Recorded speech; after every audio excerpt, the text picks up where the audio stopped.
ಬಾರಪ್ಪ.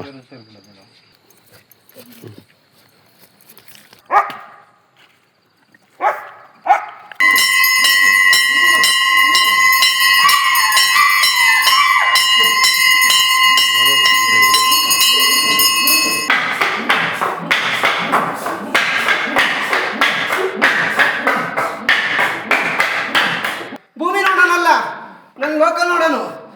ಅರ್ಥದಿನ ಭೂಮಿ ನೋಡವು ನನ್ನ ಎಡದಕ್ಕೆ ನನ್ನ ಲಕ್ಷ್ಮಿಗಿದ್ದನು ಶ್ರೇಷ್ಠ ಶನಿ ಪರಮಾತ್ಮ. ಅರ್ಥದಿನ ತೋರಿಸ್ತೀನಿ. ಯುಗಾದಿ ತಗನು ಕಾಲ್ಮೆ ಕೂರ್ತೀನಿ. ಅರ್ಥದಿನ ಯುಗಾದಿ ತಗ ಕಾಲ್ಮೆ ಕೂರ್ತಿ ನಿಧಾನ ಹೊಡಿಬೇಕು. ನಾನು ಮೊದಲೇ ಚಂಚಲ, ನಂದು ಮನ್ಸು. ನೀವು ಹೆಂಗೆ ಚಂಚಲ ಮಾಡ್ತೀರಿ, ನಂದು ಮುಗುಳ್ಲಿಕ್ಕೆ ನಗಿ. ನಾನು ತಾಳ್ಮೆಗೆ ಕೆಲಸ ಮಾಡೋದು. 5 ಬಿಟ್ಟು ಒಂದೇ ಸಮಯ ಇಲ್ಲ, 100 ಸರಿ ಯೋಚನೆ ಮಾಡಿ ಕೆಲಸ ಮಾಡಬೇಕು. ಅರ್ಥದಿನ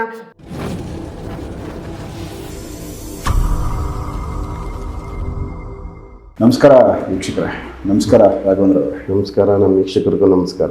ಸೊ ಒಂದು ಶನೇಶ್ವರ ಸ್ವಾಮಿಗೆ ಸಂಬಂಧಪಟ್ಟಂತೆ ಒಂದು ದೇವಸ್ಥಾನಕ್ಕೆ ನೀವು ಹೋಗಿ ಬಂದಿದ್ದು ನನ್ನ ಜೊತೆ ಮಾತಾಡಿದ್ರಿ. ನೆಕ್ಸ್ಟ್ ಅದ್ರ ಬಗ್ಗೆ ನಮ್ಮ ವೀಕ್ಷಕರ ಗಮನಕ್ಕೆ ತೊಗೊಂಬರೋಣ. ಅಲ್ಲಿ ಏನಾಗಿತ್ತು, ಯಾವ ಥರ ಸರಿ ಮಾಡಿದ್ವಿ, ಯಾವ ಥರ ತೊಂದರೆ ಮಾಡಿದ್ರು ಅನ್ನೋ ವಿಚಾರನ ನಮ್ಮ ವೀಕ್ಷಕರ ಗಮನಕ್ಕೆ ಕೊಡೋಣ ಅಂತ ಹೇಳಿದ್ರಿ.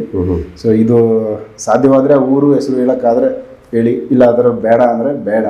ಸೊ ಶನೇಶ್ವರ ಸ್ವಾಮಿ ದೇವಸ್ಥಾನ ಏನು ತೊಂದರೆ ಆಗಿತ್ತು? ಯಾಕಂದರೆ ಪವರ್ಫುಲ್ ದೇವರು, ಆ ದೇವರಿಗೆ ತೊಂದರೆ ಮಾಡ್ತಾರೆ ಅಂದರೆ ಮತ್ತು ಇನ್ಯಾವ ಥರ ತೊಂದರೆ ಅಲ್ಲಿ ಆಗಿತ್ತು ಅನ್ನೋದನ್ನ ತಿಳಿಸ್ಬೇಕು ನಾವು. ಹೌದು. ಸೊ ಅದ್ರ ಬಗ್ಗೆ ತಿಳಿಸಿ. ನಮ್ಮ ವೀಕ್ಷಕರಿಗೆ ಮೊದಲಿಗೆ ನಮಸ್ಕಾರ. ನೋಡಿ ಸರ್, ಇಲ್ಲಿ ಜನ್ಮಾತ್ಮನ ಅಂತಂದರೆ ಒಂಥರ ಭಯಂಕರ ಭಯನೇ ಆಗುತ್ತೆ. ಹೌದು. ಅಲ್ಲಿ ಹೋಗ್ಬೇಕಾದ್ರೆ ಹುಷಾರಾಗಿ ಹೋಗ್ಬೇಕಪ್ಪ, ಬೆನ್ನು ತೋರಿಸಬಾರ್ದು. ಹೌದು, ಭಯ ಪಡ್ತಾರೆ. ಅಂತ ಪರಮಾತ್ಮನಿಗೆ ಅಲ್ಲಿ ತೊಂದರೆಗಳು ಮಾಡಿ ಕಟ್ ಮಾಡಿದ್ರು. ಯಾಕಂತಂದ್ರೆ ಶನ್ಮಾತ್ಮನ್ ದೇವರು ಹೆಂಗೆ ಅಂತಂದ್ರೆ ಅಯ್ಯಪ್ಪನು ಏನು ಹೇಳ್ತೀವಿ ಅಂತಂದ್ರೆ ಈ ಸತ್ಯವೇ ಅಂತ ಹೇಳ್ತೀವಿ. ಸತ್ಯವಾಗೇ ಇರಬೇಕು. ಧರ್ಮ ರಕ್ಷಕ ಅಂತ ಹೇಳ್ತೀವಿ. ಯಾಕಂತಂದ್ರೆ ನೋಡ್ರಿ, ಕೆಲವರೆಲ್ಲ ಹೇಳ್ತಾ ಇರ್ತೀವಿ ಏನಂತಂದ್ರೆ ಇವ್ನು ಜಾಸ್ತಿ ಮೆರಿತವನೇ, ಶನ್ಮಾತ್ಮ ಬಂದು ಹೆಗಲೇರ್ ಕೂತ್ಕಂತಂದ್ರೆ ಇವ್ನ ಲೈಫ್ ಪೂರ್ತಿ ಇದಾಗ್ತದೆ ಅಂತ ಹೇಳ್ತೀವಿ. ಶನಿ ಹೆಗಲೇರ್ದ ಅಂದ್ರೆ ಸಾಕು, ಅದೊಂದು ಪದನೇ ಹಂಗೆ ಇದೆ ಅಂತ ಇದರಲ್ಲಿ. ಆಮೇಲೆ ಯಾಕೆಂತಂದ್ರೆ ಪರಮಾತ್ಮನ ಶನೇಶ್ವರನ ಅಂತಂದ್ರೇನೆ ರಾಜ ಮಹಾರಾಜರುಗಳಿಗೆ ಎಂತೆಂಥವ್ರಿಗೂ ಬಿಟ್ಟಿಲ್ಲ ಅಯ್ಯಪ್ಪನು. ದೇವತೆಗಳಿಗೂ ಬಿಟ್ಟಿಲ್ಲ. ಅಂತ ಕಠೋರವಾದ ಶಕ್ತಿ ಅಂತೂ ಅಷ್ಟು ಅಯ್ಯಪ್ಪನ ಅಷ್ಟು ಅದ್ಭುತವಾಗಿ, ಅಷ್ಟು ಪವರು, ಅಷ್ಟು ಭಯಂಕರವಾಗಿರ್ತಾನೆ, ಸೌಮ್ಯವಾಗಿಯೂ ಇರ್ತಾನೆ. ಅದು ಹೇಳ್ತೀವಲ್ಲ, ಅತ್ಯದ್ಭುತವಾಗಿರ್ತಾನೆ. ಅಂದ್ರೆ ಕ್ರೋರ ಅಷ್ಟು ಇದ್ರಾಗೂ ಇರ್ತಾನೆ ಅಪ್ಪನು. ಆ ಥರ ನಿಷ್ಠಾವಂತನು, ಧರ್ಮ ರಕ್ಷಕನು. ಅಂತ ಪರಮಾತ್ಮನಿಗೆ ಏನಾಗೈತೆ ಅಂತಂದ್ರೆ ಅಲ್ಲಿ ಸಮಸ್ಯೆಗಳು ಮಾಡಿದ್ರು. ಅದು ಯಾವ ರೀತಿ ಸಮಸ್ಯೆ ಸರ್ ಅಂತಂದ್ರೆ, ಅಲ್ಲಿ ಬಂದವ್ರಿಗೆಲ್ಲ ಡೈವರ್ಟ್ ಆಗ್ಬೇಕಲ್ಲಿ. ಅಂದ್ರೆ ಬಂದವ್ರಿಗೆಲ್ರಿಗೂ ನಲ್ಲಿ ಏನಂತ ಗೊತ್ತಲ್ಲಿ, ಇಲ್ಲಿ ಸಮಸ್ಯೆಗಳ ಇದಾವೆ ಅಂತ ಮಾತ್ರ ಗೋಚರಿಸ್ತೈತೆ. ಅವ್ರು ಸುಮಾರು ನಮ್ಮ ಅಂತಲ್ಲ ಒಂದು 30 ಜನ ಕರೆಸಿದ್ದಾರೆ ಅಂತೆ. ಆ ಕಡೆ ಇದು ಬಂದು ಚಿಕ್ಕಮಂಗ್ಳೂರು ಕಡೆ, ಇದು ಒಂದು ವಿಲೇಜ್ ಕಡೆ ಇದಾಗಿದ್ದು. ಸುಮಾರು ಆ ಕಡೆ ಎಲ್ಲ ಭಟ್ರುಗಳನ್ನೆಲ್ಲ ಬೇಜನ್ ಕರೆಸಿದೀವಿ ಗುರುಗಳೇ. ಬಂದವರೆಲ್ಲ ನಮ್ಗೆ ಏನ್ ಹೇಳ್ತಾ ಇದ್ದಾರೆ ಅಂತಂದ್ರೆ, ಒಂದು ಮುಂದೆ ತೊಂದರೆ ಮಾಡಿದ್ದಾರೆ, 4 ಕಡೆನೂ ಊತಾಕಿದ್ದಾರೆ. ಸೊ ಈ ತರ ಅದು ತೋರಿಸ್ತಾ ಇದ್ದಾರೆ. ಅದು ಯಾವ ರೀತಿ ಮಾಡಿದ್ದಾರೆ ಅಂತಂದ್ರೆ, ಬಂದವ್ರಿಗೆಲ್ಲನೂ ಇದು ಇಲ್ಲಿ ಐತೆ. ಆಮೇಲೆ ಎಲ್ಲ ಚಕ್ರಗಳೆಲ್ಲ ಬರ್ದು ಯಾವ ಕಾರಣಕ್ಕೂ ಇಲ್ಲ ದೈವ ಶಕ್ತಿ ಬಿಡುಗಡೆ ಆಗ್ಬಾರ್ದು, ಮತ್ತೆ ಇವ್ರಿಗೆ ಅನುಕೂಲ ಆಗ್ಬಾರ್ದು, ಇವ್ರ ಅಭಿವೃದ್ಧಿ ಆಗ್ಬಾರ್ದು. ಇವ್ರೇನೇನೋ ದೈವ ಪೂಜೆಗಳು ಮಾಡಕ್ ಹೋದ್ರೆ ಎಫೆಕ್ಟ್ಗಳಾಗಬೇಕು, ತೊಂದರೆಗಳಾಗಬೇಕು, ಮತ್ತೆ ಅಲ್ಲಿರೋರಿಗೆ ಜಗಳಗಳಾಗಬೇಕು, ಸಂಪಾದನೆಗಳೆಲ್ಲ ಇದಾಗಬೇಕು. ಅರ್ಥ ಆಯ್ತಾ? ಆಮೇಲೆ ಬಂದವ್ರಿಗೆ ಈ ತರ ತೋರಿಸ್ತೈತೆ. ಮತ್ತೆ ಯಾವ ರೀತಿ ಮಾಡಿದ್ದಾರೆ ಅಂತೇಳಿ ಅವರು ಅಷ್ಟಮಂಡಲ ಪ್ರಶ್ನೆ ಎಲ್ಲ ಮಾಡಿಸ್ತಾರೆ ಅಂತೇಳಿ. ಅದೇನ್ ಮಾಡಿದ್ದಾರೆ, ಎಲ್ಲಾ ಚಕ್ರಗಳು ಬರೆದು ಉಲ್ಟಾ ಹಾಕಿದ್ದಾರೆ. ಅಲ್ಲಿ ಆತರ ಪ್ರಶ್ನೆನೆಲ್ಲ ಆತರ ಬಂದೈತೆ. ಪ್ರಶ್ನೆ ಒಳಗಡೆ ಎಲ್ಲ ಅದೇ ತರನೇ ಬಂದಿರೋದು, ಉಲ್ಟಾ ಹಾಕಿದ್ದಾರೆ. ಅದರಿಂದ ಇಲ್ಲಿ ದೈವ ಶಕ್ತಿ ನಿಲ್ತಾ ಇಲ್ಲ, ನಿಮಗ್ ತೊಂದರೆಗಳಾಗ್ತೈತೆ ಅಂತೇಳಿ ಇದು. ಒರಿಜಿನಲ್ ಹಂಗೆ ಆಗಿತ್ತಾ? ನೀವು ಹೋದ್ಮೇಲೆ ನಿಮ್ಗೆ ಏನು ಗೋಚರ ಆಯ್ತು? ಅವ್ರು ಹೇಳ್ತಾ ಇರೋದು ಕತೆ ಇದು ಪೂರ್ತಿ. ಇದು ಅವ್ರಿಗೆ ಬೇರೆಯವ್ರು ಬಂದಾಗ ಪ್ರತಿಯೊಬ್ರು ಇದೇನೆ ಹೇಳ್ತಾ ಇರೋದು. ಸುಮಾರು ಜನ ಬಂದಿದ್ದಾರೆ, ದೊಡ್ಡ ದೊಡ್ಡ ಗುರುಗಳು ಕರೆಸಿದ್ದಾರೆ, ಎಲ್ಲಾ ತರ ಮಾಡಿದ್ದಾರೆ, ಇದಾಗಿರೋದು. ಸರಿ, ಆಮೇಲೆ ನಮಗೂ ಅವ್ರು 15 ದಿನದಿಂದ ಅದೇ ಹೇಳ್ತಾರೆ, ಫೋನಲ್ಲಿನೂ ಅದೇ ಹೇಳಿದ್ದು, ಅಲ್ಲಿ ಹೋಗ್ಬೇಕಾದ್ರೂ ಅದೇ ಹೇಳಿದ್ದು ನಮಗೆ. ಆಮೇಲೆ ಹೋದ್ವಿ, ಎಲ್ಲ ನೋಡಿದ್ವಿ. ಅಲ್ಲಿ ನೋಡ್ರಿ ಬಂದವ್ರಿಗೆ ಹೆಂಗ್ ತೋರಿಸ್ತೈತೆ ಅಂತಂದ್ರೆ, ಇಲ್ಲಿ ಫೋನ್ಗಳಲ್ಲಿ ಮಾತಾಡಬೇಕಾದ್ರೆ ಇಲ್ಲ ಒಳ್ಳೆ ವ್ಯಕ್ತಿ ಪಾಪ ಏನೋ ಒಂದು ಚೆನ್ನಾಗಿ ಕೆಲಸ ಮಾಡಬೇಕು, ಅಲ್ಲಿಂದ ಎಲ್ಲ ಸಮಸ್ಯೆ ಕ್ಲಿಯರ್ ಮಾಡಬೇಕು ಅನಿಸ್ತಾ ಇದೆ. ಅಲ್ಲಿ ಹೋದ್ಮೇಲೆ ನಮ್ಮ ಮೈಂಡೇ ಚೇಂಜ್ ಆಗ್ತದೆ ಇಲ್ಲಿ. ಹೌದಾ? ಆ ಥರ ಮಾಡಿಸಿದ್ದಾರೆ ಅವರು. ಓಕೆ.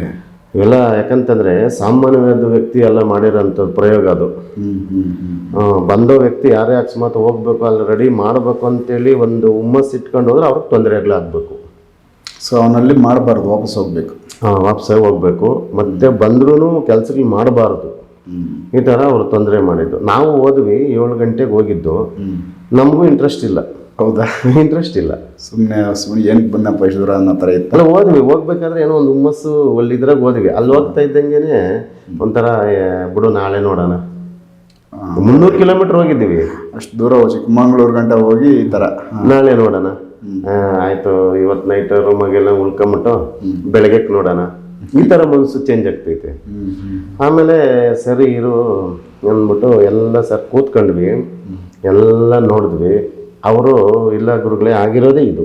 ಅವ್ರಿಗೇನಾಗ್ಬಿಟ್ಟದೆ ತಲೆ ಒಳಗಡೆ ಬಂದವರೆಲ್ಲ ಅದೇ ಹೇಳಿದ್ದಾರೆ, ಅವ್ರಿಗೂ ತಲೆ ಒಳಗಡೆ ಅದು ಕೂತಿದ್ದಾರೆ. ಆಮೇಲೆ ಸರ್ ಅದು ಹೆಂಗಾಯಿತು ಅಂತಂದರೆ ಇದು ಹೆಂಗೆ ಮಾಡೋದು, ಇವ್ರು ಹಿಂಗೆ ಹೇಳ್ತಾ ಇದ್ದಾರೆ, ಇದು ಸಮಸ್ಯೆ ಯಾವ ರೀತಿ ಕಂಡುಹಿಡಿಯೋದು ಅಂದ್ಬಿಟ್ಟು ನೀಟಾಗಿ ಒಂದು 10 ನಿಮಿಷ ಅವ್ರನ್ನ ಕೂತಿಸ್ಕೊಂಡ್ವಿ. ಇದು ದೇವಸ್ಥಾನ ಕಟ್ಟಿದ್ದು ಮೊದಲು ಇದ್ದಿದ್ದು ಎಲ್ಲಿ?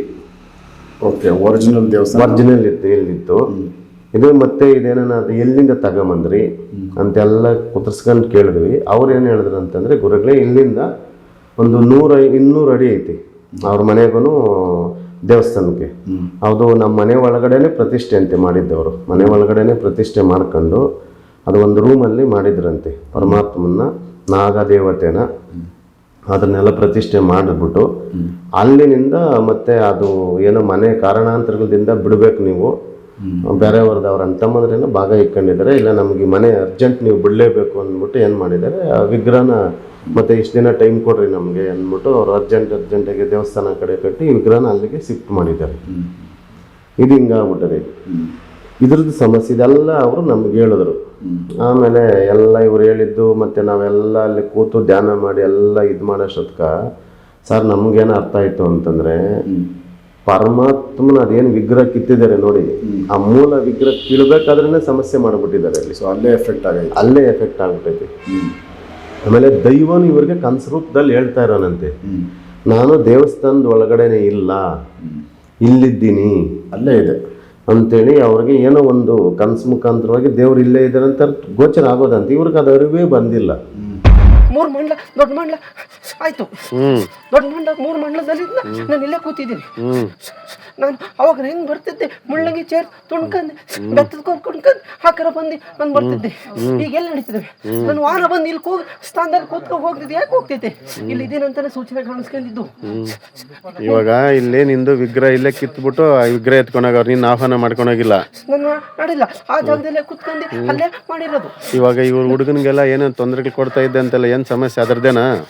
ಇಲ್ಲಿ ಏನು ಸಮಸ್ಯೆಗಳಂದ್ರೆ ಈ ಜಾಗದಲ್ಲಿ ಈ ಜಾಗ ನನಗೆ ಸೇರಬೇಕು, ಈ ದೇವ್ರ ಕುಣಿಬಾರ್ದು, ದೇವ್ರದಲ್ಲಿ ಕಾರ್ಯ ನಡಿಬಾರ್ದು, ಜನ ಬೆಂಬಲ ಬರಬಾರ್ದು, ಜನಗಳಲ್ಲೇನು ಈ ಗ್ರಾಮ ಎಲ್ಲ ಇವ್ರಂತಾನೆ ನಡೀತಿದೆ, ಜನಗಳೆಲ್ಲ ಇವ್ರಂತಾನೆ ನಡೀತಿದೆ, ಈ ವಿಚಾರದಲ್ಲೇ ಬರಬಾರ್ದು ಅಂತೇಳಿ ಈ ಜಾಗದಿಂದಲೇ ನನ್ನ ಒಂದು ಬಲದಾಗ ಮಾಡಿ ಈ ನಾನು ಗೋಪುರದ ಹತ್ರ ದಿಗ್ಬಂಧನ ಮಾಡಿ ಇಲ್ಲಿ ನನಗೆ ಆಗಲ್ದಲ್ಲ ಮೈಲಿಗೆ ಮಾಡಿ ಒಂದು ಗಂಗೆ ಸ್ಥಾನ ಹಾಕ್ತಾರಲ್ಲ, ಮುಟ್ಟಿರ್ತಾರಲ್ಲ ಅವರು ಅದನ್ನ ಬೆವರು ಅದನ್ನ ಕೆಂಪುದೆಲ್ಲ ಕಕ್ಕಿ ದಿಗ್ಬಂಧನ ಮಾಡಿ ಮಳಿಗೆ ಮಾಡಿದ್ದಾರೆ.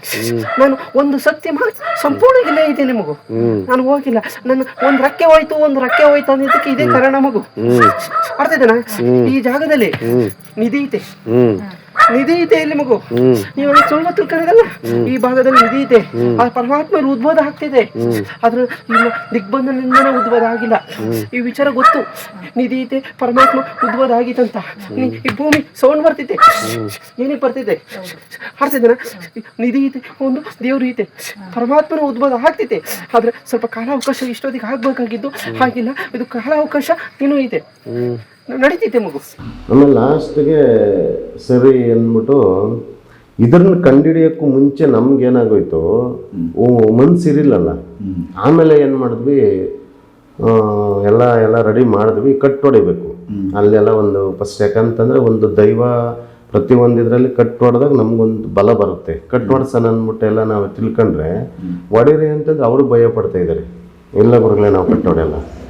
ಕಟ್ಟು ಹೊಡೆಯೋದಕ್ಕೇನೆ ಅಯ್ಯೋ ಗುರುಗಳೇ ನೀವು ಅನ್ಕೊಂತೀವಿ ಅಷ್ಟೇ. ಈ ಥರ ಕಟ್ಟುಗಳು ಹೊಡೆದು ಒಂದು ಸರಿ ಯಾರನ್ನ ಬಂದು ದೇವ್ರಿಗೆ ಕಟ್ಟು ಹೊಡೆದ್ರೆ ನಮ್ಮ ಮನೆ ಒಳಗಡೆ ಯಾರನ್ನ ಮಲಗಿರ್ತಾರೆ.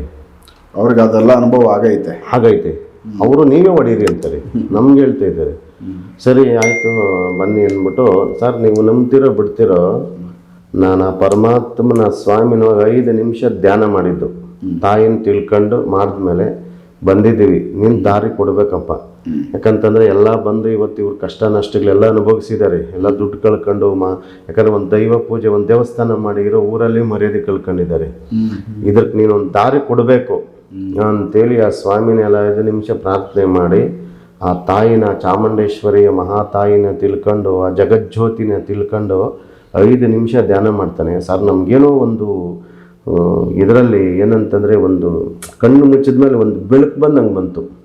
ಓಕೆ, ರಿಯಾಲಿಟಿದು ನಿಮ್ಗೆ ಆ ಥರ ಅನುಭವ ಬಂತು. ನಾನು ಏನು ಹೇಳಿಲ್ಲ ಸರ್, ಅದು ಎಲ್ಲ ಉಲ್ಟಾ ಕಟ್ಟು ಓಡಿಸ್ಬಿಟ್ಟೆ ನಾನು.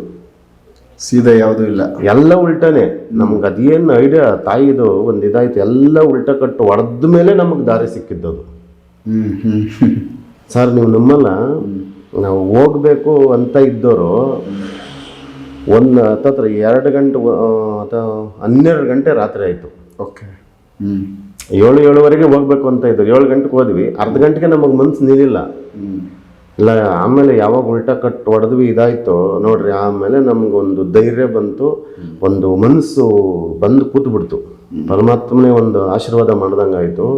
ಹೀಗೆ ಆಮೇಲೆ ಹೋಗಿ ಅಲ್ಲಿ ಎಲ್ಲ ಇದು ಮಾಡಿ, ಆಮೇಲೆ ಮಂತ್ರ ಎಲ್ಲ ಹಾಕಿ ಇದು ಮಾಡಿದೆ. ಆಮೇಲೆ ಸ್ವಾಮಿ ಇದು ಹೇಳಿದ್ವಿ ನಾವು, ಇಲ್ಲಪ್ಪ ನೀನು ಎಲ್ಲಿದ್ದೀಯ, ಈಗ ನೀನು ಬಂದಿಲ್ಲ, ಆಹ್ವಾನ ಆಗಬೇಕು ಅಂದ್ಬಿಟ್ಟು 10 ನಿಮಿಷ ಧ್ಯಾನ ಮಾಡಿ, ಸರ್ ನೀವು ನಮ್ಮಲ್ಲ ಒಂದು ತೆಂಗಿನಕಾಯಿ ಕೊಟ್ಟಿದ್ದು ಅಷ್ಟೇ ಅವ್ರಿಗೆ, ಏನೋ ಆ ಸ್ವಾಮಿಯವ್ರು ಆಹ್ವಾನ ಆಗ್ತಾರಲ್ಲ ಅವ್ರಿಗೆ, ಪೂಜಾರಪ್ಪನವ್ರಿಗೆ, ಅವ್ರದ್ದು ಆರ್ಭಟ ನೋಡಿದ್ರೆ ಮೈ ಬೆಚ್ಚಿ ಬಿದ್ದೋಯ್ತು ನಮಗೇನೆ. ಅಷ್ಟು ಆರ್ಭಟ ಬಂದು ಒಂದು ಹೋದ್ರು ಸೀದಾ ಮೊದಲು ಎಲ್ಲಿತ್ತು ನೋಡ್ರಿ ಅಲ್ಲಿಗೇನೆ ಹೋಯ್ತು. ಓಕೆ, ಮನೆಗೆ ಹೋಯ್ತು. ಅದ್ರ ಪಿಕ್ಚರ್ ಏನೇನು ಮಾಡಿದ್ರು, ಯಾವ ರೀತಿ ಯಾವ ಥರ ತೊಂದರೆ ಮಾಡಿದ್ರು, ಆ ಸ್ವಾಮಿನ ಅಲ್ಲಿ ವಿಗ್ರಹ ತೆಗಿಬೇಕಾದ್ರೆ, ಮೂಲ ಮೂರ್ತಿನ ತೆಗಿಬೇಕಾದ್ರೆ ಅವರು ಶನಿವಾರ ತೆಗ್ದಿದ್ದಾರಂತೆ ಮೇನು. ಅದು ತಪ್ಪು. ಶನಿವಾರದನ್ನೇ ವಿಗ್ರಹ ಕಿತ್ತಿರೋದು ತಪ್ಪು. ಅರ್ಥ ಹೇಳಿದ್ರು, ಶನಿವಾರ ದಿನ ಯಾಕೆ ಅದನ್ನ ಕೃಷ್ಣ ಪಕ್ಷ ಅಂತ ಹೇಳ್ತಿದ್ದಿರೋದು, ತೆಗಿಬಾರ್ದು. ಶನಿ ಮಹಾತ್ಮ ಕೂತಿರೋದೇ ಶನಿ, ಅರ್ಧ ಶನಿ. ಹೌದೇನಾ? ಶನಿವಾರ ದಿನ ತೆಗಿತಾರಣ, ಅದಕ್ಕೊಂದು ಗಳಿಗೆ, ಅದಕ್ಕೊಂದು ಟೈಮ್ ಐತಿ. ನಾನು ಕರ್ಕೊಂಡು ಹೋಗಿಲ್ಲ, ತಪ್ಪದ ಮೇಲೆ ತಪ್ಪು ಮಾಡಿದ್ರಿ, ಹೊರ್ತದ ಮೇಲೆ ಹೊರ್ತು ಬಿದ್ರು, ಅನ್ಭವಿಸಿದ್ರಿ, ಕಷ್ಟ ಮೇಲೆ ಕಷ್ಟ ಅನ್ಭವಿಸಿದ್ರಿ. ಜೀವ ಅಂತಕ್ಕೆ ಹೋದ್ರು ಆ ಭಗವಂತ ನಾನು ಕೈ ಬಿಡ್ಲ, ನಿಮ್ಮನ್ನ ಯಾವ್ದ್ರಲ್ಲಾರು ಉಳಿಸ್ಕೆ ಬಂದೆ. ನೀವು ಮುಂದಕ್ಕೂ ಒಳ್ಳೇದು ಮಾಡ್ಕೊಂಡು ಹೋಗ್ತೀನಿ. ಆಡ್ತಿದ್ದೇನಾ? ಜಸ್ಟ್ ಇವತ್ತು ಕೊಡಲ್ಲ, ನಿನ್ ಮಿಕ್ಕಿದ್ದೇ ನಾನು ವಾರದಲ್ಲಿ ನಡೆಸ್ಕೊಡ್ಬೇಕು, ಶನಿವಾರ ದಿನ ನಡೆಸ್ಕೊಂಡು ಹೋಗ್ತೀನಿ. ನನಗೊಂದು ಶನಿವಾರ ದಿನ ಒಂದು ಅಭಿಷೇಕ ಆಡ್ತಿದ್ದೇನಾ, ಒಂದು ಕುಂಬಳಿಕೆಯಲ್ಲಿ ದೃಷ್ಟಿ ತೆಗೆದು ಹೊರಗಡೆ ಹೊಡೆದಕ್ಕೆ ಆಡ್ತಿದ್ದೇನಾ. ನೀನು ಅಮಾವಾಸ್ಯೆ ಮೇಲೆ ಇಳೆಯದೆಲೆಯಲ್ಲಿ, ನಿಪ ಫಲದಲ್ಲಿ, ಒಂದು ಮುಕುಂಡೇಶ್ವರದಲ್ಲಿ ತೆಗಿಬೇಕು. ಪ್ರತಿ ಅಮಾವಾಸ್ಯೆ ಸ್ಥಾನದಲ್ಲಿ ನಡ್ಸ್ಕೊಂಡು ಹೋಗ್ಬೇಕು, ಒಳ್ಳೇದಾಗ. ಮತ್ತೆ ಇನ್ಯಾವತ್ತು ಯಾರು ಅಡೆತಡೆ ಮಾಡಕ್ಕೆ ಬರೋಕು ಯಾರು ಬರಬಾರ್ದು. ಆ ರೀತಿ ಅಕಸ್ಮಾತ್ ಏನಾದ್ರು ಮಾಡಿದ್ರೆ ಅಲ್ಲೇ ಅರ್ಧದರಲ್ಲೇ ತೋರಿಸ್ಬೇಕು ಅವರಿಗೆ. ನನ್ನ ಬಂಟೆಗಳಿದಾವಲ್ಲ, ಆಡ್ತಿದ್ದೇನಾ. ಇವತ್ತು ಏನು ಆಡಬೇಕು, ಇವತ್ತು ಒಂದಿನ ಕೂತ್ಕೊಂಡು ನಾಳೆ ಏನು ಆಡ್ಬೇಕು ಅದು ಆಡ್ತಿದ್ದೆ. ಅದನ್ನ ಒಂದು ನುಡಿಸಿ ತೆಂಗಿನಕಾಯಿಯನ್ನ ಮುಖಂಡೇಶ್ವರನ ಹೊಡೆದಿದ್ದೀನಿ. ಇವತ್ತು ಏನು ಗೆಜ್ಜೆ ಸೌಂಡ್ ಬರಬೇಕು, ಏನು ಆರ್ಪಾಟ ಮಾಡಬೇಕು, ಶತ್ರುಗಳ ಮನೆಗೆ ಯಾರ ಮನೆಗೆ ಕಳಿಸ್ಕೊಡ್ಬೇಕು ನಾನು ಕಳಿಸ್ಕೊಡ್ತೀನಿ. ನಾನು ಕೂತ್ಕೊಳ್ತೀನಿ, ಅವ್ರು ಕಳಿಸ್ಕೊಡ್ತೀನಿ. ನಿನ್ನ ತುಂಬಿ ಒಳಗೆ ಅವ್ನು ಯಾಕೆ ಪರಿಸ್ಥಿತಿ ಮಾಡಿರ್ತೀನಿ ನೀನು. ಅರ್ಧ ದಿನ ಸರಿ, ಒಳ್ಳೇದು ಆಗ್ತಿದ್ದೆ. ನನಗೆ ಸಂಬಂಧಪಟ್ಟಿದ್ದು ನಿಧಿಗಳು ಕಾಣಿಸ್ತೈತಿ. ಅದು ಅವ್ರವ್ರಿಗೆ ಸೇರ್ಲಿ, ಯಾರಿಗೂ ಸೇರಲ್ಲ, ಸೇರಕ್ ನಾನು ಬಿಡೋದು ಇಲ್ಲ. ಅದೇ ಈಗ ಫಸ್ಟ್ ಸಂಪೂರ್ಣವಾಗಿ ನಿನ್ನ ಅನುಗ್ರಹ ಅಲ್ಲಿಗೆ ಬರ್ಬಿಟ್ರೆ ಇವ್ರಿಗೆಲ್ಲ ಒಂದು ಕುಟುಂಬಕ್ಕೊಂದು ಒಳ್ಳೇದಾಗಬೇಕು. ಎಷ್ಟು ಜನ ಮಗಳೇ ನೀನು ತಲೆ ಹತ್ರ ಬಂದು ನಿಂತ್ಕೊಳ್ಳೋದು? ಕಾಕ ಕೊಟ್ಟಿದ್ದೆ, ಕೈ ಕಾಲೆಲ್ಲ ಸುಸ್ತು ಸೋಲು ಹೇಳ್ತಾ ಬಸಮುಖ ಕಾರಣದಿಂದ ಪರಮಾತ್ಮ ಕಾಣಿಸಿರೋದು, ನೀನು ಇರೋದಕ್ಕೆ ಬಸಮುಖ ಕಾಣಿಸ್ಕೊಳ್ಳೋದು ಎಲ್ಲ ನಂದೇದಿಂದ ತೊಂದರೆ ಇತ್ತು ನಮಗೂ. ಸರಿ ಮಾಡ್ಕೊಳಕ್ಕಾಗಲ್ಲ ನಮಗೂ. ಈ ಸ್ಥಳದಿಂದ ಒಂದು ಹೆಜ್ಜೆಜ್ಜಿಗೂ ನಿಮ್ಮೇಲೆ ಕುಯ್ಕೊಂಡು, ಹೆಜ್ಜೆಜ್ಜಿಗೂ ಒಂದು ತೆಂಗಿನಕಾಯಿ ಹೊಡ್ಕೊಂಡು, ಮುಖಂಡೇಶ್ವರನ ಹೊಡ್ಕೊಂಡು ನಾನು ಕರ್ಕೊಂಡು ಹೋಗ್ಬೇಕಿತ್ತು ಕಣು. ಸಪ್ಪಲ್ ಸಿಕ್ಕಿವು, ಹಾಕರ ಸಿಕ್ಕಿವು ಅಂತೇಳಿ ಒಂದೇ ಸೇರಿ ಹಾಕಿದ್ರೆ ನಿಮ್ಗೆ ಎಲ್ಲಿ ಕೊಡಬೇಕು ಕೊಟ್ಲೇನಿ, ಅಲ್ಲಿ ನಾನು ಕೊಡ್ತೀನಿ, ನಾನು ಕೊಟ್ಟನ ನಮಗೂ. ಅವ್ರು ಆಯ್ತನಾ ಶನಿದೇವ್ರನ್ನ ಸ್ನಾನ ಮಾಡಿದವ್ರಿಗೆ ಹೆಂಗೆ ಕೊಡ್ಬೇಕಂತ ಹೆಂಗೆ ಕೊಟ್ಟಿದ್ದೀನಲ್ಲ, ಆಡ್ತಿದ್ದೀನ ನಿನ್ನ ನನಗೆ ಇಲ್ಲಿಂದ ಕರ್ಕೊಂಡೋಗಿ ಮೊಡ್ಲಕ್ಕೆ ಉಯ್ದನಾ, ಇಲ್ಲ ಕಣಪ್ಪ, ಅಕ್ಕಿ ಉಯ್ದನಾ, ಇಲ್ಲ ಕಣಪ್ಪ, ಒಂದು ಪಂಜೆ ತಂದು ಕೊಟ್ಟೆನಾ? ಇಲ್ಲ ಕಣಪ್ಪ, ಮತ್ತೆ ನಮ್ಮನ್ನ ಎಂತಕ್ಕೂ ಬಿಡ್ಲಿಲ್ಲಲ್ಲಪ್ಪ. ತಪ್ಪು ನಿಮ್ದೇ ಅಲ್ಲನಾ? ನಂದೇನು ತಪ್ಪೇನಾ?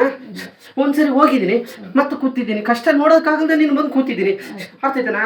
ನಿನಗೆ ನಾಗಶೇಷ ಕಾಣಿಸಿದ್ದೆ ದಿವ, ಇವತ್ತು ನಿನಗೆ ಕಂಡಿಲ್ಲ, ನಿನ್ನ ಮುಂದೆ ಕಾಣಿಸಂಗೆ ನಾನು ಮಾಡ್ತೀನಿ. ಗಳಿಗೆ ಆಯಿತು, ನಾನು ಅಲ್ಲಿ ಹೋಗಿ ಸೇರಬೇಕು. ಆಯ್ತು ಕಣಪ್ಪ.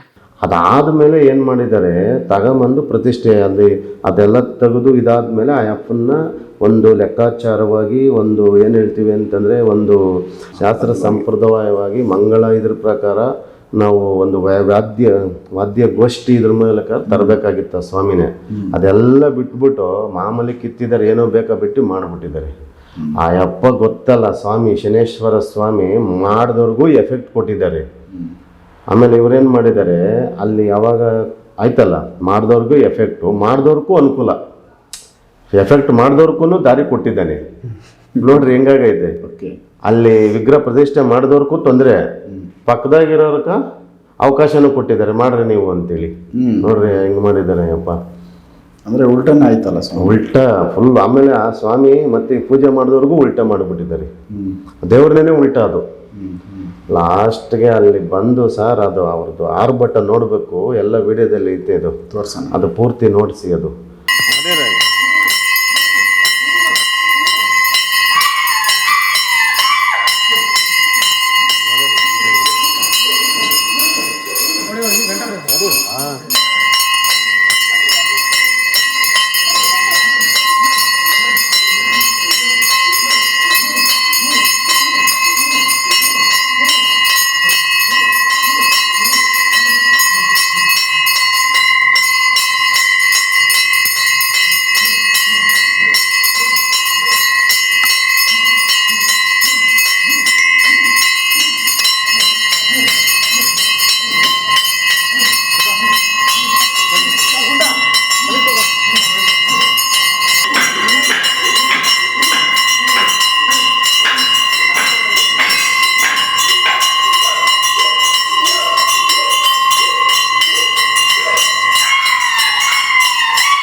ದೂರ ತೆಗೆಯಲ್ಲ.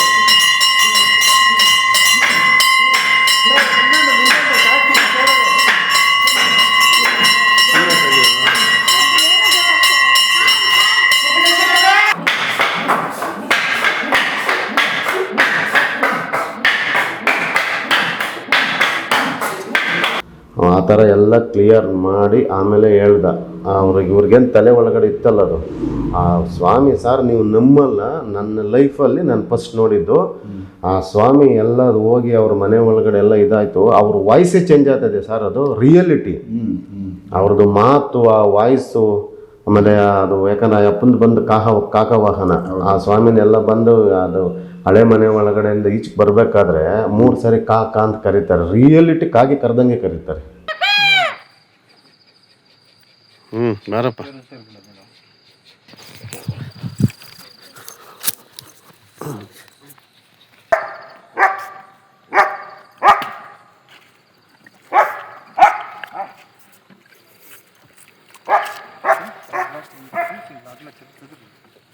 ನೀರು ಚೆಲ್ಕೊಂಡು ಬರ್ರಪ್ಪ. ಅದು ನೋಡಿ ವಿಡಿಯೋದಲ್ಲಿ ಐತೆ, ನಮಗೆ ಭಯಂಕರ ಆಗೋಯ್ತು. ಅದನ್ನೆಲ್ಲ ನಾವು ಒಂದೊಂದು ಹೆಜ್ಜೆಗೂ ನಿಂಬೆಹಣ್ಣು ಮತ್ತು ಬೆಂಕಿ ಇದರಲ್ಲಿ ಕರ್ಪೂರಗಳು ಹಚ್ಕೊಂಡು ಅಕ್ಷತೆಗಳು ಹಾಕ್ಕೊಂಡು ಎಲ್ಲ ಕರ್ಕೊಂಬಂದು ಸರ್ ಗರ್ಭಗುಡಿ ಒಳಗಡೆ ಬಂತು, ಮೈ ರೋಮಾಂಚನ ಆಯ್ತು. ಅಪ್ಪ ಏನು ಬಂದು ಆರ್ಭಟ ಆಯಿತು ಸರ್. ಅದು ಕಳಶ ಇಟ್ಕೊಂಡಿದ್ದಾರೆ 3, ಆಮೇಲೆ ಬಂದು 3 ಪ್ರದಕ್ಷಿಣೆ ಹಾಕಿ ಬಂದು ಇದು ಏನಂತೀರಲ್ಲ ಮುಳ್ಳು ಚಪ್ಪಲಿಗಳಂತೀರಲ್ಲ, ಮಳೆ ಚಪ್ಪಲಿಗಳು, ಅಲ್ಲಿಗೆ ಅದ ಮರದ್ದು ಸರ್ ಎದ್ದು ನಿಂತ್ಕೊಂಡು ಆ ಅಪ್ಪನ ಆರ್ಭಟ ನಮಗೆ ನನ್ನ ಲೈಫಲ್ಲೇ ನೋಡಿದ್ದು ಭಯ ಆಗೋಯ್ತು. ಏನು ಸ್ವಾಮಿ ಎತ್ತೆತ್ತು ಕುಣಿತಾನೆ.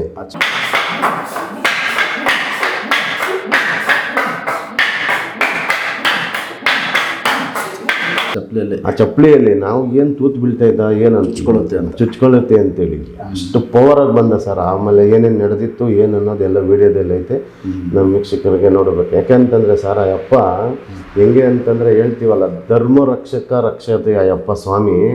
ಈಗ ನೋಡ್ರಿ, ಎಲ್ಲ ಪ್ರತಿಯೊಂದು ಕರ್ಮ ಆ ಸ್ವಾಮಿನೇ ಆಧಾರವಾಗಿ ಇರ್ತಾನೆ. ಯಾಕಂತಂದ್ರೆ ಇವಾಗ ನಾವೇನು ಹೇಳ್ತೀವಿ ಅಂದರೆ, ಪ್ರತಿ ಒಬ್ಬಂದು ಒಂದು ಮಾನವಂತವನಿಂದ ಹಿಡಿದು ಸಕಲ ಜೀವರಾಶಿಗಳಿಗೂ ಆ ಅಪ್ಪನು ನೆಲೆಸಿರ್ತಾನೆ. ಯಾರ್ಯಾರಿಗೆ ಯಾವ ಟೈಮಲ್ಲಿ ಏನು ತೊಂದರೆ ಕೊಡಬೇಕು, ಮೆರೆದವ್ರಿಗೆ ಹೆಂಗೆ ಮಟ್ಟ ಹಾಕ್ಬೇಕು, ಯಾವ ರೀತಿ ತೊಂದರೆ ಕೊಡಬೇಕು, ಒಳ್ಳೆ ಅಂದರೆ ಇವಾಗ ಬೇಜನ್ ಮೆರಿತಾ ಇದ್ದವನಿಗೆ ಎಲ್ಲಿ ಸಿಕ್ಕಾಕ್ಸ್ಬೇಕು, ಎಲ್ಲ ಸ್ವಾಮಿ ಆರಾಧನೆ ಇರ್ತದೆ. ಅಪ್ಪನ ಅನುಗ್ರಹ ಹೇಳಲ್ಲ. ಜನ್ಮಾತ್ಮನ 7ನೇ ಮನೆ ಒಳಗಡೆ ಇದ್ರೆ ಇವನಿಗೆ ವಕ್ರದೃಷ್ಟಿ ನೋಡಿದ್ನಪ್ಪ, ಇವ್ನ ಲೈಫ್ ಓದ್ತಾ ಇದೆ ಅಂತ ಹೇಳ್ತಾರಲ್ಲ, ಆ ಥರ ಅಂತೋ ಪರಮಾತ್ಮನು. ಅದಕ್ಕೆ ಯಾಕಂತಂದರೆ ಸ್ವಾಮಿ ತಕ್ಕ ಹೋದ್ಮೇಲೆ ತಗ್ಗಿ ಬಗ್ಗೆ ನಡಿಬೇಕಂತೆ ನಾವು. ಯಾಕಂತಂದರೆ ಬಂದು ನಾವು ತಗ್ಗಿ ಬಗ್ಗೆ ನಡೆದ್ರೆ ಬೆನ್ನಿಂದ ನೀಟಾಗಿ ಜಾರ್ಕೊಂಡು ಹೋಗ್ತಾನೆ ಅಂತೇಳಿ.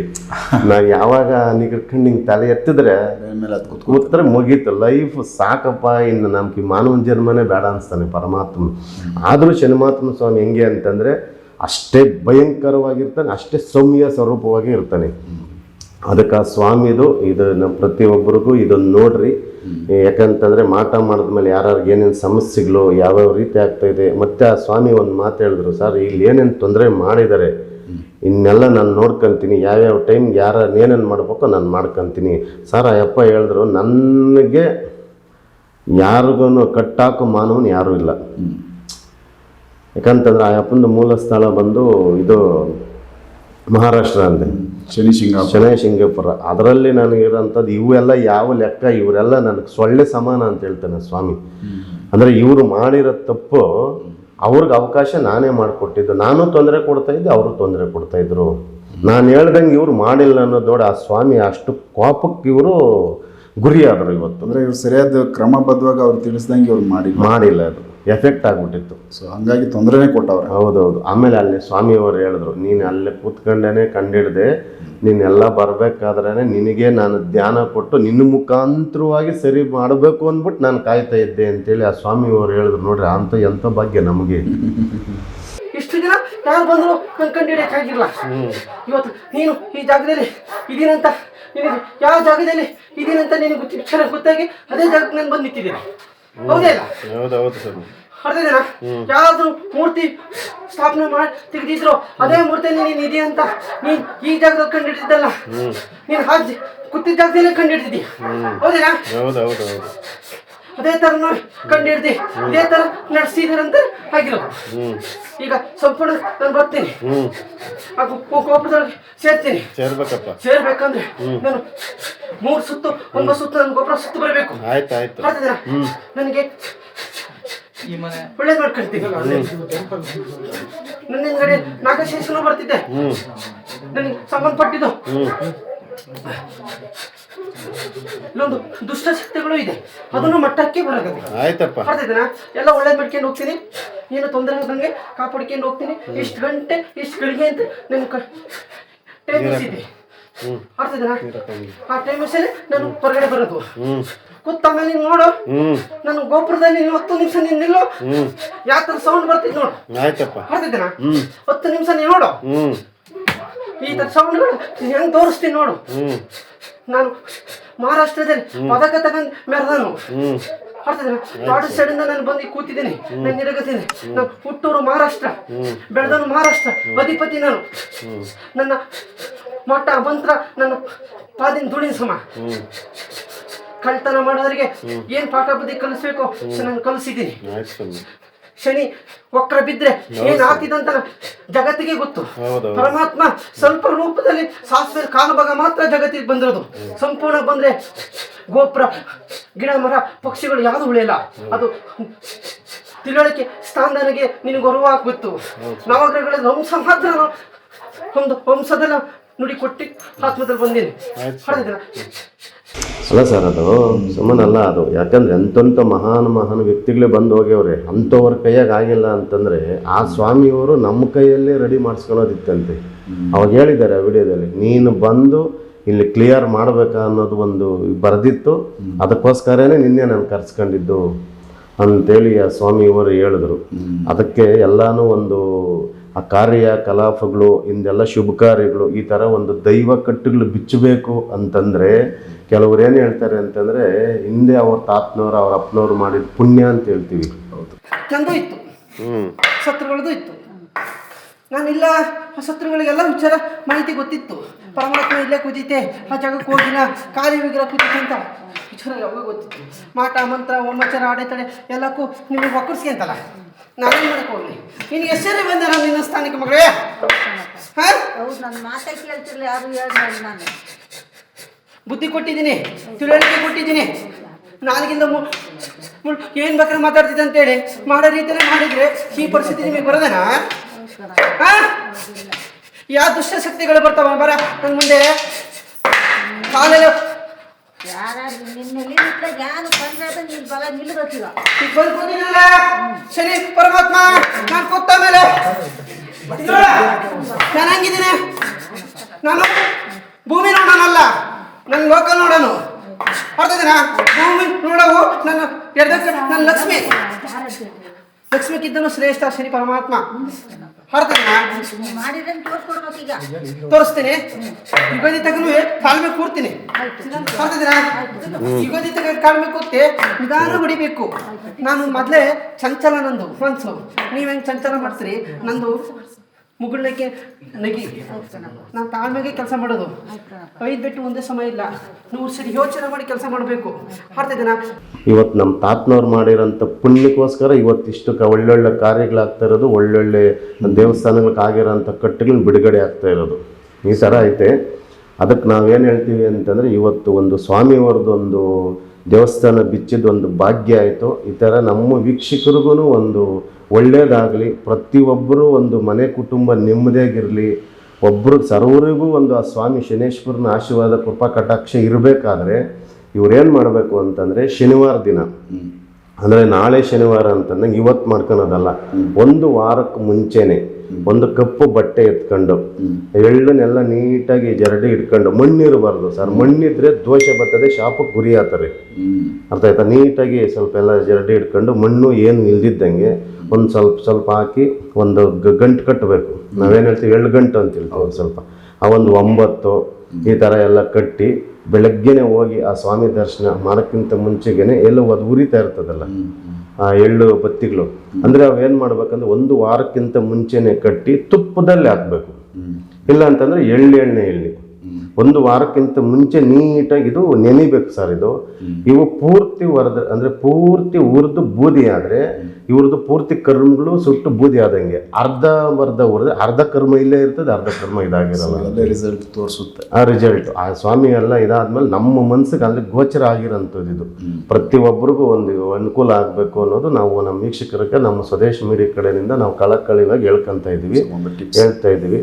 ಈ ಥರ ಮಾಡ್ಕೊಂಡು ಅದನ್ನೆಲ್ಲ ಕಟ್ಟಿ ರೆಡಿ ಮಾಡಿ ಶನಿವಾರ ದಿವಸ ಆ ಸ್ವಾಮಿ ಆ ಪರಮಾತ್ಮನೆಲ್ಲ ಒಂದು ಕಡೆ ಇರ್ತಾರೆ, ಅಲ್ಲಿಗೆ ಹೋಗಿ ಅದ್ರಗೋಸ್ಕರನೇ ಒಂದು ಕುಂಡ ಮಾಡಿರ್ತಾರೆ, ಅಲ್ಲಿ ಹಾಕ್ಬಿಟ್ಟು ಅಲ್ಲಿ ಸ್ವಾಮಿಗೆಲ್ಲ ದರ್ಶನ ಮಾಡ್ಕೊಂಡು ಒಂದು 10 ನಿಮಿಷ ಧ್ಯಾನ ಮಾಡ್ಕೊಂಡು ಇದು ಮಾಡ್ಕೊಂಬಂದ್ರೆ 100% ಒಳ್ಳೇದಾಗ್ತೈತೆ.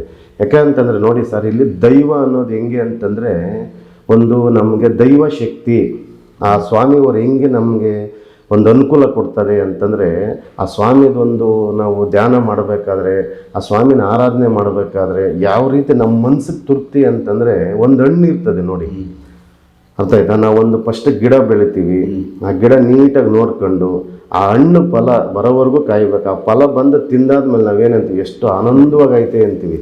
ಆ ಸ್ವಾಮಿನ ಧ್ಯಾನ ಮಾಡಬೇಕಾದ್ರೆ, ಆ ಸ್ವಾಮಿ ಫಲ ಕೊಡಬೇಕಾದ್ರೆ ಅಷ್ಟೇ ಆನಂದವಾಗಿ ಕೊಡ್ತಾನೆ, ಅಷ್ಟು ಅಭಿವೃದ್ಧಿನೂ ಮಾಡ್ತಾರೆ.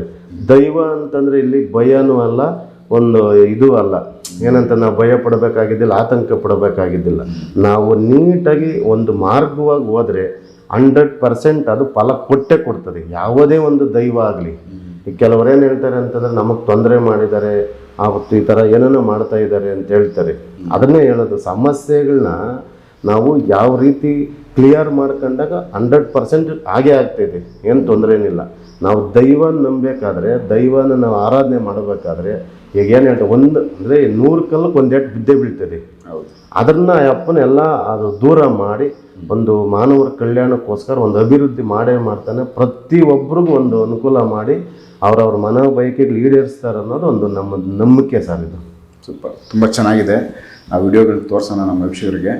ಸೊ ವೀಕ್ಷಕರು, ಯಾಕಂದರೆ ಇದು ಚಿಕ್ಕಮಗಳೂರು ಹತ್ರ ಆ ಜಾಗದ್ದು ಗೌಪ್ಯಗೆ ಇದೆ ಹೇಳಿಲ್ಲ, but Shaneshwara Swami temple. But ತುಂಬ ವಿಶೇಷವಾಗಿಯೇ ಈ ಒಂದು ಕೆಲಸ ಮಾಡಿ ಬಂದವ್ರೆ. ಸ್ಪೆಷಲಿ ಅವರೇ ಇವ್ರನ್ನ ಕರ್ಸ್ಕೊಂಡಿರೋದು ಅನ್ನೋ ಥರ ಅವರೇ ಮೈ ಮೇಲೆ ಬಂದು ತಿಳಿಸಿದ್ದಾರೆ. ಸೊ ಉಗ್ರವಾಗಿ ಅವ್ರು ಕಾಣಿಸ್ಕೊಂಡು ಅಲ್ಲಿ ಏನು ನಡೆದೈತೆ ಒಂದಷ್ಟು ವಿಡಿಯೋಗಳಲ್ಲಿ ನಿಮಗೆ ತಿಳಿಸಿದ್ದೀವಿ, ಅದರ ಬಗ್ಗೆ ಮಾತಾಡಿದ್ದಾರೆ ರಾಘವೇಂದ್ರ ಅವರು. ಸೊ ಈ ಥರ ಒಂದು ಯಾವುದೋ ಒಂದು ದೈವ ಎಲ್ಲೋ ಒಂದು ಕಡೆ ಬಂದೈತೆ ಅಂದಮೇಲೆ ಅದಕ್ಕೆ ನಿಯಮಗಳನ್ನ ಸರಿಯಾಗಿ ತಿಳ್ಕೊಂಡು, ಸೂಚನೆಗಳು ತಿಳ್ಕೊಂಡು ಆರಾಧನೆ ಮಾಡೋದ್ರಿಂದ ಅವು ರಕ್ಷಣೆ ಮಾಡ್ತವೆ. ಅಲ್ಲೇನಾದರೂ ಸ್ವಲ್ಪ ಎಡವಟ್ಟು ಮಾಡಿದ್ರೆ ತಪ್ಪಾಯಿತು ಅಂತ ಅಂದಾಗ ಅಲ್ಲಿ ಉಲ್ಟಾ ಆಗಿರ್ತವೆ, ತೊಂದರೆ ಆಗಿರ್ತವೆ. ಸೊ ಇದೊಂದು ಕೇಸು. ಸಾಕಷ್ಟು ಜನ ಆ ಜಾಗಕ್ಕೆ ಹೋಗಿ ಎಷ್ಟೋ ಜನ ಅದು ಆಗಿಲ್ಲ, ಅದೇನು ಪತ್ತೆ ಮಾಡೋಕ್ಕೆ ಅಲ್ಲಿಂದ ವಾಪಸ್ ಬಂದಿದ್ರು. ಬಟ್ ರಾಘವೇಂದ್ರ ಅವರು ಅದನ್ನು ಅವರಲ್ಲಿರೋ ಜ್ಞಾನ ಮತ್ತು ಸ್ವಾಮಿಗಳು ತಿಳಿಸಿರೋ ಒಂದು ಸೂಚನೆಯಲ್ಲಿ ಅವರು ಅದನ್ನು ಸರಿ ಮಾಡವ್ರೆ. ಸೊ ಈ ಒಂದು ವಿಚಾರ ನಿಮ್ಮ ಗಮನಕ್ಕೆ ತೊಗೊಂಬಂದಿದ್ದೀವಿ. ನೆಕ್ಸ್ಟ್ ಇನ್ನು ಬೇರೆ ಆಮೇಲೆ ಸರ್ ಇನ್ನೊಂದು ನಮ್ಮ ವೀಕ್ಷಕರಿಗೆ ಏನಂತಂದರೆ, ನೋಡ್ರಿ, ನಾವು ಹುಟ್ಟಿ ಬೆಳೆದಾಗಿನಿಂದ ಏನೇನಾಗಿತ್ತು ಫ್ರಂಟ್ ಫಿನ್ ಹೇಳಿದ್ರು ನಮಗೆ ಅವರು. ನಿಮ್ಮ ವಿಚಾರ ಆ ಪರಮಾತ್ಮಂದು ಅನುಗ್ರಹ ನೋಡಿ ಹೆಂಗಾಗೈತೆ. ನನ್ನ ಲೈಫಲ್ಲಿ ಏನೇನಾಗಿತ್ತು ಏನು ಪಿನ್ ಟು ಪಿನ್ ಹೇಳ್ತು. ಭಯಂಕರ ನಮ್ಗೆ ಅಲ್ಲೇನೆ ಒಂಥರ ಬೆಚ್ಚಿ ಬಿದ್ದೋದು. ಯಾಕಂತಂದರೆ ನಮ್ಮ ತಂದೆಯವರು ಹೇಳಿದ್ರು ನಮಗೆ, ನಾವು ಚಿಕ್ಕ ಹುಡುಗರಲ್ಲಿ ಈ ಮದುರೆ ಐತಿ ನೋಡ್ರಿ, ಮದುರೆ 7 ವರ್ಷ ಹುಡುಗ, ನಾನು ಆವಾಗ ತಾನೇ ಅವಾಗೆಲ್ಲ ನಡೆದು ಸ್ವಲ್ಪ ಇದೈತಂತೆ ಅವಾಗ ಸಣ್ಣ ಹುಡುಗ. ಅವಾಗ ಒಂಥರ ನಡ್ಕೊಂಡು ಹೋಗೋದೇ ಮಕ್ಳಿಗೊಂದು ಅಂದ ಚಂದ ಅಂತ ಹೇಳ್ತೀವಿ. ಆ 7 ವರ್ಷ ಚಿಕ್ಕ ಹುಡುಗನಲ್ಲೇನೆ ನಾನು ಆ ಸ್ವಾಮಿಯವ್ರದ್ದು ಒಂದು ತೆಂಗಿನಕಾಯಿ ಒಂದು ಬಾಳೆಹಣ್ಣೇನೋ ಎತ್ಕೊಂಡು ಗರ್ಭಗುಡಿಗೆ ಹೋಗಿದ್ದೀವಂತೆ ಪೂಜೆ ಮಾಡಿಸೋದು. ಅದು ಸತ್ಯವಾಗಿ ಹೇಳಿದ್ರು. ನೀನು ನನ್ನ ಇದರಲ್ಲೇನೆ ನೀನು ಇದಾಗಿದ್ದು, ಹಿಂಗೆಲ್ಲ ನಡೆದು ಘಟನೆಗಳು ಅಂತೇಳಿ. ಆಮೇಲೆ ನಮ್ಮ ಲೈಫಲ್ಲಿ ಏನೇನು ನಡೆದಿತ್ತು, ನಾವು ಹೋಗ್ಬೇಕಾದ್ರೆ ಏನೇನು ಮಾತಾಡ್ಕೊಂಡು ಹೋದ್ವಿ ಅದೆಲ್ಲ ಹೇಳ್ತು ಸರ್. ಅದು ನಮಗೆ ಮೈ ಬಿಚ್ಚಿ ಬಿದ್ದೈತೆ. ಯಾಕಂತಂದರೆ ಅದನ್ನೇ ಹೇಳೋದು, ಪರಮಾತ್ಮನಿಗೆ ಎಲ್ಲ ಗೊತ್ತಿರ್ತದೆ ಸರ್, ಗೊತ್ತಿಲ್ಲ ಅನ್ನಂಗಿಲ್ಲ. ಅದನ್ನು ತಿಳ್ಕೊಬೇಕಷ್ಟೇ. ನಾವೇನು ಹೇಳ್ತೀವಿ ಅಂತಂದರೆ ಅದನ್ನ ಹೇಳ್ತೀವಲ್ಲ, ಒಂದು ಹೃದಯ ಅಂದ ಅವನಭಾವನ ಸಂಬಂಧ ಅಂತ ಹೇಳ್ತೀವಿ. ಒಂದು ಹಣ್ಣು ತಿಂದಾಗ ನಾವು ಎಷ್ಟು ಸಿಹಿ ಅಂತ ಅನುಭವಿಸ್ತೀವಿ, ಪರಮಾತ್ಮನ ಧ್ಯಾನ ಮಾಡಿ ಅವ್ರ ಸೇವೆ ಮಾಡ್ತಾ ಇದ್ರೆ ಅಷ್ಟೇ ಅನುಭವ ಆಗ್ತದೆ, ಅಷ್ಟೇ ಫೀಲ್ ಆಗ್ತಾ ಇರ್ತದೆ. ಸೂಪರ್. ಸಾಕಷ್ಟು ಅಂದರೆ ನಮ್ಮ ಹಿಂದಿಂದು ಮುಂದಿಂದು ಎಲ್ಲ ತಿಳಿಸೋ ಎಲ್ಲ ಪ್ರತಿಯೊಂದು 35 ವರ್ಷದ ಸ್ಟೋರಿ ಬಂತು ಸರ್. ಅದು ಏನೇನಾಗಿತ್ತು, ಹೆಂಗಾಗಿತ್ತು, ನಮ್ಮ ಮನೆ ಮುಂದೆ ಏನೇನಾಗೈತೆ, ಏನೇನು ಘಟನೆಗಳು ನಡೆದವು ಎಲ್ಲ ಹೇಳಿದ್ರು. ಆಗ ಭಗವಂತನು ನಮಗೆ ಒಂದು ಮಾರ್ಗದರ್ಶನ ಇದಾಯಿತು. ಈ ಥರ ಐತೆ, ನೀನು ನಡ್ಕೊಂಡೋಗು, ನಿನ್ಗೆ ಏನೇ ಇರಲಿ ಏನೇ ಬರಲಿ ನಿನ್ನ ಹಿಂದೆ ನಾನು ಇರ್ತೀನಿ, ನಿನ್ನ ಪ್ರತಿಯೊಂದು ಕೆಲಸಗಳಿಗೂ ಜಯ ಕೊಡ್ತೀವಿ ಅಂತೇಳಿ ಒಂದು ಅಭಯಹಸ್ತ ಮಾಡಿ ಆಶೀರ್ವಾದ ಮಾಡಿ ಕಳಿಸ್ತಾರೆ. ಸೂಪರ್, ಒಳ್ಳೇದಾಯಿತು. ಒಳ್ಳೆ ಒಂದು ಸ್ವಾಮಿಗಳ ಆಶೀರ್ವಾದ ಪಡ್ಕೊಂಡಿದ್ದೀರಿ. ಹೌದು. ಸೊ ವೀಕ್ಷಕರೇ, ಇದೊಂದಷ್ಟು ಶನೇಶ್ವರ ಸ್ವಾಮಿ ಟೆಂಪಲ್, ಆ ದೇವಸ್ಥಾನಕ್ಕೆ ಸಂಬಂಧಪಟ್ಟಂತೆ ರಾಘವೇಂದ್ರ ಅವರು ಹೋಗಿ ಅಲ್ಲಿ ಪರಿಹಾರ ಕೊಟ್ಟು ಬಂದಿರೋದು, ಸ್ವಾಮಿಗಳು ತಿಳಿಸಿರೋ ಸಾಕಷ್ಟು ವಿಚಾರ ತಿಳಿಸಿದ್ದಾರೆ. ನೆಕ್ಸ್ಟ್ ಇನ್ನು ಇದೇ ಥರದ್ದು ಬೇರೆ ಬೇರೆ ವಿಚಾರಗಳನ್ನ ರಾಘವೇಂದ್ರ ಅವ್ರ ಜೊತೆ ಮಾತಾಡ್ತಾ ಹೋಗ್ತೀನಿ. ಎಪಿಸೋಡ್ ನೋಡ್ತಾ. ನಮಸ್ಕಾರ.